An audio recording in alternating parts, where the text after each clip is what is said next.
თბილისის სახელმწიფო უნივერსიტეტში სენატის სხდომა მიმდინარეობს. მსჯელობენ რეჟიმის გადაწყვეტილებაზე, რომლითაც ორი უნივერსიტეტი ერთიანდება. ამ დრომდე გაერთიანების მომხრე პროფესორი საჯაროდ არავის უნახავს. თესაუს რექტორი კი, რომელიც ოცნებასთანაა დაახლოებული, ვერ ბედავს თქვას, რამდენად ამაზიანებელია ეს პროცესი ზოგადად. ქაოსი უნივერსიტეტებში და საგანმანათლებლო სივრცეების ხელში ჩაგდების სპეცოპერაცია. თემაზე მარიამ ლეკიაშვილი განაგრძობს საუბარს. დიახ, გიორგი, ამ წუთებში მიმდინარეობს თბილისის სახელმწიფო უნივერსიტეტში წარმომადგენლობითი საბჭოს შეხვედრა. სენატის წევრები უნდა ჩამოყალიბდნენ საბოლოო პოზიციაზე ამ გადაწყვეტილებასთან დაკავშირებით. ვიდრე სენატის წევრები შეხვედრაზე შევიდოდნენ, ისინი ჩვენთან საუბრისას ამბობდნენ, რომ თითქმის არ არსებობს პროფესორ მასწავლებელი, რომელიც ეთანხმება ამ გადაწყვეტილებას და მიიჩნევს, რომ ეს გადაწყვეტილება იქნება რომელიმე უნივერსიტეტისთვის სასიკეთო. დღეს ამ სენატის სხდომაზე ისინი ჩამოყალიბდებიან საერთო პოზიციაზე და ეს პოზიცია იქნება, ასე ვთქვათ, უნივერსიტეტის პროფესორ მასწავლებლების საერთო პოზიცია. პარალელურად მიმდინარეობს საპროტესტო აქცია საქართველოს ტექნიკურ უნივერსიტეტთან. იქ შეკრებილი პროფესორ მასწავლებლები, ასევე სტუდენტები აპროტესტებენ ქართული ოცნების მიერ მიღებულ გადაწყვეტილებას, რომლითაც მთლიანად ხაზი ესმევა ამ უნივერსიტეტის სახელს და ისტორიას. დემოკრატიულ ქვეყნებში უნივერსიტეტებს ასე არ აერთიანებენ.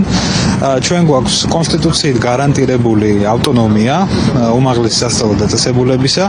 ზემოთ ამ ასე ვთქვათ უფლების ფეხქვეშ გათელვით ხდება გადაწყვეტილების მიღება, უბრალოდ ფაქტის წინაშე დაგვაყენეს და ფაქტობრივად ხდება ორი საუკუნოვანი უნივერსიტეტის უმაღლესი სასწავლო დაწესების ლიკვიდაცია. შეიძლება კანონის თვალსაზრისით ეს გადაწყვეტილება გამართლებული იყოს, მაგრამ სამართლის თვალსაზრისით და სამართლიანობის პრინციპების გათვალისწინებით ნამდვილად არ არის გამართლებული და რაც ყველაზე მთავარია, უნივერსიტეტის იდეის, უნივერსიტეტის პროფესორ მასწავლებლების ათასობით სტუდენტისა და მეცნიერის ღირსების შელახვა ხდება ამგვარი გადაწყვეტილებები. ზოგადად ამ ცვლილებებზე საკმაოდ ცუდი აზრის ვარ და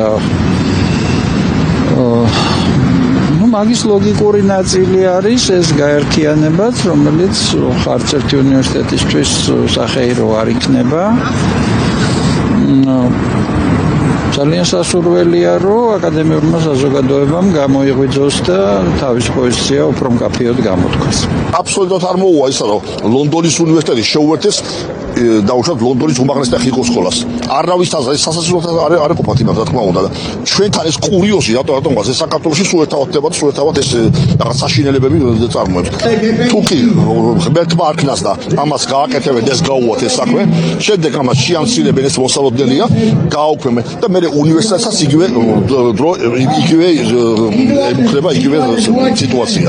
ააშენებენ ახალ შენობებს, იქ გადაიტანენ და უნივერსიტეტი ამის მაგალითად რასაც ააშენებენ ყველაფერს ძალიან ცხადია.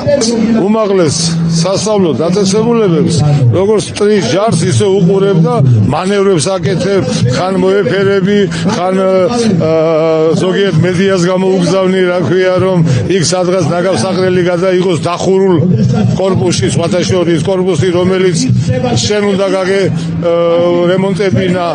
ბრძოლა წესების გარეშე არ არის მანდა მაინც მისაღები. ისეთი ხალხი გამოვიდა საპროტესტო, რომელიც ან მის ცხოვრებაში საერთოდ არ მინახავს მიტინგზე, ან და ამ ხელისუფლების ისეთი ღრმა მომხრეები იყვნენ.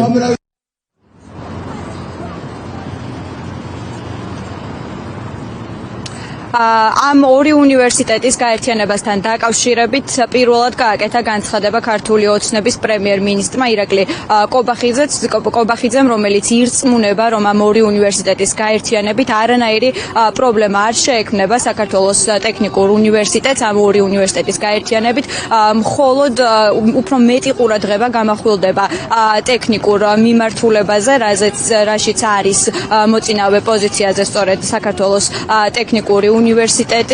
ქართული ოცნების პრემიერ-მინისტრმა ასევე ისაუბრა იმ ეგრეთ წოდებულ განათლების რეფორმაზეც, რასაც ახლა იღებს ქართული ოცნება და მან თქვა, რომ ამ განათლების ამ რეფორმასთან დაკავშირებით მზადაა დისკუსიისთვის.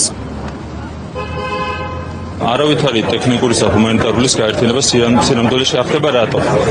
თვითონ საქართველოს ტექნიკურ უნივერსიტეტში ტექნიკურ მიმართულებებს ეთმობა პროგრამების ნახევარზე ნაკლები. 90-იანი წლებიდან მოყოლებული, როცა გაჩნდა ეს მთელი პრობლემები, ტექნიკური მიმართულება საკუთარ უნივერსიტეტში იქცა ერთგვარ გერად. ეს არის დღევანდელი მდგომარეობა და ვიღაცას თუ არ უნდა ამის გამოსწორება. ეს არასწორია. ჩვეულებია რომ ეს არ უნდა გამოსწორდეს. რა თქმა უნდა ეს ყველაფერი უნდა გამოსწორდეს და ტექნიკური მიმართულებები არათუ უნდა მიიჩქმალოს. პირიქით ყველაფერი უნდა გაკეთდეს იმისათვის, რომ ტექნიკური მიმართულება გავაძლიეროთ. ამიტომ ჩვენ ვაპირებთ რას, რომ გაერთიანების პირობებში ცალკე განსაკუთრებული გამორჩეული ყურადღება დაეთმობა ტექნიკურ მიმართულებას, ჩამოყალიბდება ცალკე სკოლად, რომელსაც ექნება თავისი ავტონომიის მაღალი ხარისხი, თურმე საქართველოს ტექნიკური უნივერსიტეტი არის საუკუნოვანი ბრენდი. მე მინდა შეგახსენოთ, რომ თუ რაიმე არის საუკუნოვანი ბრენდი, ეს იყო საქართველოს პოლიტექნიკური ინსტიტუტი, რომელიც 1992 წელს ისე გააქრეს, რომ კითხვაც კი არავის გასჩენია.